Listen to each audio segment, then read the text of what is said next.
Gender equality is a fundamental principle of EU law. But in this time of crisis, women are more often among the first fired and the last hired.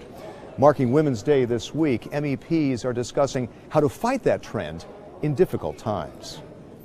The latest EU figures available show that women's pay gap compared to men was down by 1% to 16% in 2010. But other figures aren't so positive. The EPP group's Elisabeth Morin-Chartier says women face a silent crisis that requires EU assistance. Aujourd'hui, le salaire des femmes est tellement faible. Today, women's salaries are so low, their work contracts hardly secure, part-time work has weakened them, and austerity measures have also struck them. So they are quietly withdrawing from their work themselves.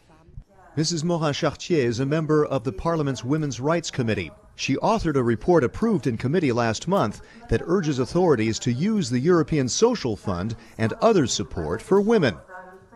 It calls for more crèches and for member states to do more to help women-led startups. Le rapport dit aussi The report also says that we must use funds to return women or keep women in jobs. And that is very important. We have European funds to stimulate a policy that consolidates women in their work and maintains their employability. EU figures also show that about 1/3 of women work part-time. Among men, that figure is less than 10%. The EPP group's Maria Gabriel says there are measures to fight that. That part-time work is often the result of some stereotypes that continue to see women unable to correctly carry out their professional functions when they decide to become mothers. But today we know there are instruments that will allow us to be able to overcome that. For example, new technology or working from a distance.